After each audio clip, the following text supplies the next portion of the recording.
상당히 많은 30대가 부모님이 반대하는 연애와 결혼 때문에 고민합니다. 부모님이 너무 강하게 반대를 하시니까 그걸 설득해 볼 용기도 나지가 않고 그걸 또 거역하고 거부하고 내 인생을 찾아서 나서겠다고 하면 뭔가 부모님한테 불효하는 것 같아서 죄책감이 들죠. 그렇다고 부모님 반대 때문에 막상 헤어지자니 내가 진짜 이만큼 사랑하는 사람 또 만날 수 있을까? 나한테 이만큼 잘해주는 사람 내가 또다시 내 인생에서 만날 수 있을까? 자신도 없고 속상한 마음에 눈물만 흐르게 되죠. 오늘은 이런 상황에 처하신 분들께 어떻게 하면 상황을 좀 현명하게 제대로 판단을 하고 지혜롭게 헤쳐나갈 수 있을지에 대해서 이야기해 드리도록 하겠습니다. 부모님의 의견을 거부하기 힘든 30대들을 관찰했더니 그들에게는 공통적인 부분이 있었어요. 내가 어떤 사람인지, 어떤 것을 원하고 어떤 인생을 살고 싶은지를 모른다는 겁니다. 이런 걸 딱히 생각해 본 적이 없어서 뭐부터 생각을 해야 될지도 몰라요. 이런 분들의 대부분은 친범적인 성향의 부모님 밑에서 자랐습니다. 인생에서 중요한 결정을 해야 되는 매 순간마다 부모님이 다 결정을 해주시거나 혹은 부모님이 다 해결해주는 인생을 살아온 거예요. 부모님이 원하시는 대로 행동을 하면 나는 착한 아이라는 칭찬을 받았고, 그렇게 칭찬을 해주시면서 부모님은 본인들이 원하는 또 다른 숙제를 내주시죠. 부모님이 반대하시는 연애와 결혼 때문에 고민하는 30대의 대부분이 바로 이 친범적인 부모님의 밑에서 자랐다는 겁니다. 정말로 사랑하는 사람을 만나서 행복하게 연애하고 결혼하고 싶은 본인의 욕구와 여태까지 살아왔던 부모님께 맞춰왔던 삶의 방식 사이에서 고민하고 있는 거죠. 자, 우리들의 부모님은 어째서 자식 인생의 문제에 이토록 완강한 본인들의 의견이 있는 걸까요? 나는 부모고 내가 내 새끼를 보호해야겠다고 하니까, 내가 다 이게 자식을 사랑하는 마음 때문에 그런다고 하시니까 듣는 자식들은 더 내가 나쁜 사람이 된 것 같고 불효하는 것 같아서 답답하죠. 이런 상황 도대체 우리가 어떻게 타파해야 될까요? 첫 번째, 부모님의 요구, 부모님의 의견은 내 인생에서 정답이 아닐 수 있다는 것을 우리는 이제부터 인지해야 됩니다. 왜? 우리 부모님들은 완벽한 사람이 아니기 때문이에요. 지금의 30대, 40대가 자라왔던 1970년대, 1980년대 세대의 부모님들은 자식 양육에 대한 교육을 많이 받을 수가 없었어요. 지금은 양육에 대한 어떤 교육이라든가 컨텐츠들이 정말 많은 시대지만 그때는 그러지 못했어요. 그때 우리 부모님들은 본인들이 살았던 세대의 지식과 지혜를 자식들한테 물려주면서 가르치면서 사는 것이, 그것이 자식을 위한 삶이라고 생각하셨습니다. 하지만 한국 사회는 굉장히 빠르게 변했고 인생은 계획한 대로 사라지지 않는다는 것을 우리 부모님들은 깨닫게 되셨죠. 그럼에도 불구하고 내가 의사가 되지 못했으니까 우리 아들은 꼭 의사를 시켜서 잘 살게 해야지, 내가 공무원이 돼서 이만큼 살아냈으니까 우리 딸도 공무원을 시켜서 안전하게 행복하게 살게 해야지 라고 생각하시면서 자식을 키워오신 부모님들이 많다는 거죠. 그런데 근본적으로 좋은 육아 방식은 부모가 자식의 삶에 자신의 인생을 투영하지 않는 거예요. 이게 무슨 말이냐, 부모님이 자신의 인생에서 채우지 못했던 욕구를 자식의 인생에서 요구하지 않아야 된다는 거예요. 내 아들, 내 딸의 인생은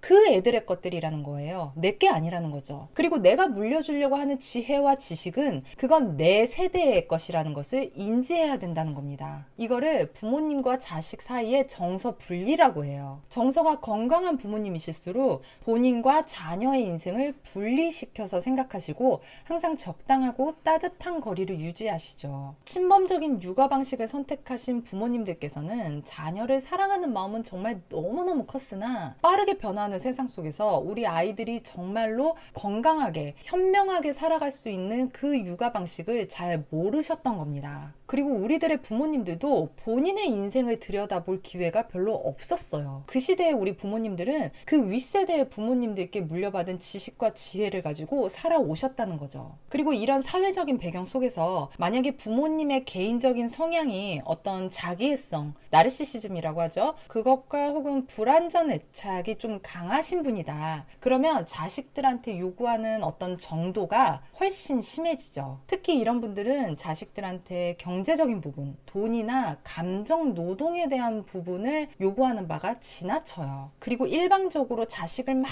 비난을 하면서 대화를 차단해버리는 경우가 대부분입니다. 이런 상황에서 자라오신 분들은요, 트라우마가 반드시 있습니다. 이거 되게 심각한 문제예요. 만약 지금 제 영상을 보시는 분들 중에 내가 이런 상황에서 자라왔다. 그래서 벌써 30대, 40대가 됐다. 그러시면 지체하지 마시고 빨리 트라우마 상담을 받으시기 바랍니다. 내가 이런 환경 속에서 컸다면 내 몸은 컸지만 내 정서 상태가 부모님께 아직도 의지할 수밖에 없게끔 커왔다는 것을 이제는 인정하셔야 돼요. 자, 이제 우리는 이런 걸 깨닫게 됐고 너무너무 슬플 수가 있어요. 그렇지만 계속 부모님 탓을 하고 있을 수는 없죠. 정서 분리에 대해서 이해를 하셨다면 다음 스텝으로 넘어갑니다.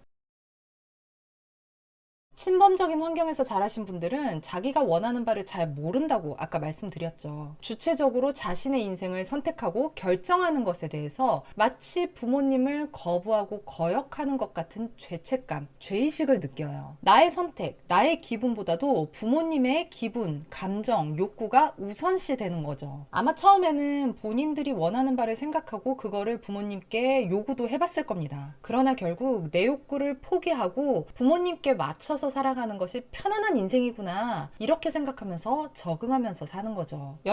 여러분들의 인생에서 가장 중요하게 생각해야 될 것은 바로 여러분 자신이에요. 부모님의 감정, 기분, 욕구를 내 인생보다 앞세우지 말라는 거예요. 설사 내 인생에서 내가 멍청한 선택을 해서 실패를 경험한다 한들 그걸 극복해내면서 하루하루를 살아가고 그 땀과 노력 속에서 희노애락을 찾으면서 살아가는 게 그게 바로 온전한 인생을 찾아가는 방법이라는 거예요. 그리고 부모님의 말씀을 거부하고 반대의 의견을 내는데 심하게 죄책감을 느끼시는 분들이 있어요. 보통 건강한 사람도 부모님이 말씀하시는 거에 반대의 의견을 내려고 하면 좀 마음이 불편한 건 다들 있거든요. 근데 이분들이 느끼는 죄책감은 그런 게 아니에요. 정말 너무너무 죄책감이 커서 내가 간절히 원하는 것을 다 포기해버리고 결국 부모님이 원하는 것을 선택하게 되는 정도예요. 이런 행동들은 내가 성인이 되었는데도 불구하고 부모님과 아직 정서적으로 분리가 되지 않았다는 것을 보여주는 증거입니다. 가장 좋은 가족 관계는 서로 적절한 좌절을 경험하는 관계거든요. 내가 내 인생을 온전하게 주체적으로 살고 싶다면 부모님과 적절하게 좌절을 경험하는 정서 분리가 반드시 필요하다는 것을 기억하시면 됩니다. 부모님의 요구, 의견, 감정에 흔들리고 있는 내 마음은 내가 받았던 양육과 교육의 영향이지 이게 사실 내가 진짜로 원하는 게 아닐 수도 있다는 것을 알아채고 인지하셨다면 그 다음에는 내가 어떤 사람인지 어떤 삶을 살고 싶은지 내가 지금의 내 애인과 연애하고 결혼해서 행복하게 살 수 있다고 느끼는 이유가 무엇인지 이 사람과 함께라면 실패를 해도 내가 극복할 수 있다고 생각하는 그 원동력은 무엇인지 이런 것들을 몇 날 며칠을 깊게 생각을 해봐야 돼요. 이런 주제들을 어느 정도로 깊게 오랫동안 생각을 해야 되냐면 내가 자다가 누군가 나를 깨워서 급하게 이런 질문들을 던진다고 해도 그 순간에 뚜렷하게 대답을 할 수 있게끔 그 정도로 깊게 생각을 해야 됩니다. 이거는 전쟁터에 나가기 전에 전략을 탄탄하게 세우는 것과 같은 거예요. 전략을 세울 때도 어딘가 조금 희미하게 뭔가 약하게 세운 부분이 있으면 꼭 그 부분이 적에게 공격당하거든요. 내가 자다가 갑자기 우리 부모님이 나를 흔들어 깨워서 이런 질문들을 막 퍼부으신다고 해도 그 순간 내가 제대로 똑바르게 얘기할 수 있는 내 생각과 의지가 세워져야 그제서야 부모님의 강력한 반대에도 이겨낼 수 있는 나의 강력한 의지와 방어력이 생기는 겁니다. 내 의지와 생각 없이 계속 부모님과 정서분리가 되지 않은 상태로 내 인생을 살아가게 되면 어떤 문제가 생기는지 아세요? 운 좋게 연애하고 결혼한다고 해도 이혼할 확률이 굉장히 높습니다. 아마 여러분들 이런 스토리 많이 들어보셨을 거예요. 결혼을 했는데 시어머니가 말도 없이 아들 집에 가셔서 비밀번호 다 누르고 들어가서 반찬을 채워주고 그냥 가신다든지 아니면 아들 며느리 속옷을 다 정리해주고 간다든지 이런 이야기 많이 들어보셨죠? 이거 당하는 사람들 입장에선 정말 끔찍한 일이거든요. 근데 이런 일들이 드라마 속에서만 있는 일들이 아니라는 거예요. 이런 일들은 정서분리가 되지 않은 부모와 자식 사이에서 아주 흔하게 일어나는 일들입니다. 여러분 우리들의 인생에 정답이라는 건 절대로 존재할 수가 없어요. 부모님의 의견과 요구도 다 부모님께서 생각하시는 것들이지 그게 다 내 인생에 올바르게 적용되는 게 아니라는 겁니다. 올바른 정답은요, 내가 선택하는 거예요. 내가 내 인생을 선택하고 그 선택에 대한 책임을 질 때 그제서야 올바른 선택이 되는 겁니다. 그리고 내 인생을 내가 선택을 해야 실패를 하더라도 그걸 극복할 수 있는 힘이 생기는 거죠. 네, 오늘 영상은 여기까지입니다. 다음번에 또 좋은 영상으로 돌아올게요. 시청해주셔서 감사합니다.